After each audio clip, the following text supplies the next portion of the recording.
রান্না শুরু করছি শাওন পাকশালা কবিতার ছন্দে। ভিডিও দেখে রান্না করুন মনের আনন্দে। নমস্কার বন্ধুরা, শাওন পাকশালাতে আপনাদের সবাইকে স্বাগত জানাই। আজকে আমি বানাবো চিনেবাদাম ভর্তা। তার জন্য আমি চিনেবাদাম কিছুটা নিয়ে ড্রাই রোস্ট করে নিয়েছিলাম, আর কিছুটা নারকেল নিয়েছি, 4টে কাঁচা লঙ্কা দিয়ে সামান্য লবণ দিয়ে আমি এটাকে বেটে নিয়েছি, মিহি পেস্ট করে নিয়েছি।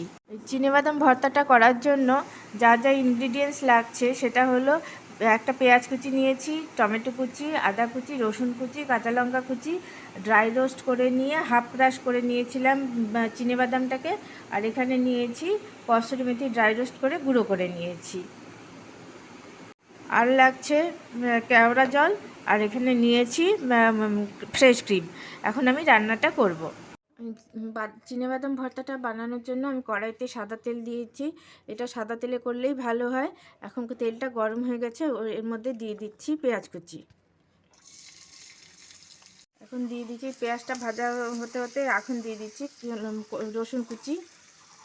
রসুন কুচি আর পেঁয়াজ কুচিটা ভালো মতো করে একটু ভাজা ভাজা করে নেব, যতক্ষণ না এই কাঁচা গন্ধটা চলে যাচ্ছে। পেঁয়াজ রসুনের কাঁচা গন্ধটা চলে গেছে। এখন দিয়ে দিচ্ছি আদা কুচি, দিয়ে দিচ্ছি টমেটো কুচি, দিয়ে দিচ্ছি কাঁচা লঙ্কা কুচি। কাঁচা লঙ্কা কুচিটা অপশনাল, আপনারা যদি চিনেবাদাম বাটাটার মধ্যে লঙ্কা দেন তাহলে এটাতে আপনারা বুঝে লঙ্কা ইউজ করবে।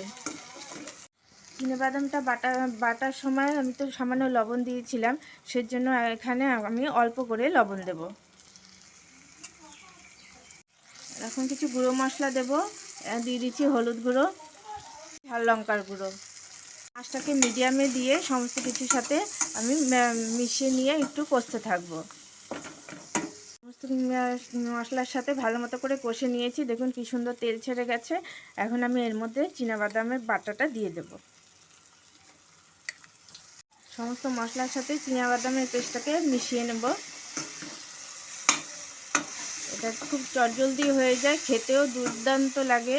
গরম ভাতের সাথে বা রুটি দিয়ে, পরোটা দিয়ে, আপনারা যেটার সাথে খাবেন সেটাই দুর্দান্ত লাগবে খেতে।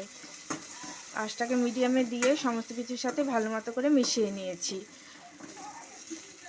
এখন এর মধ্যে আমার রান্নাটা প্রায় শেষের পথে।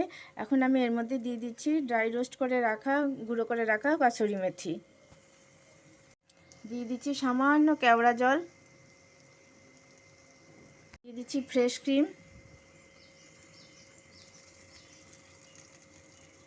আমার রান্নাটা কমপ্লিট হয়ে গেছে, এখন সার্ভ করার জন্য একদম রেডি। আমি গ্যাস অফ করে দিয়েছি। এটা করে খাবেন, খেয়ে ভালো লাগলে আমার চ্যানেলটিকে সাবস্ক্রাইব করবেন, লাইক করবেন, শেয়ার করবেন এবং কমেন্ট করে আমার পাশে থাকবেন। এখন আমি দিয়ে দিচ্ছি উপর থেকে ড্রাই রোস্ট করে নেওয়া চিনেবাদামটা। এটা খেতে খুব দুর্দান্ত লাগে এবং চটজলদিও হয়ে যায়।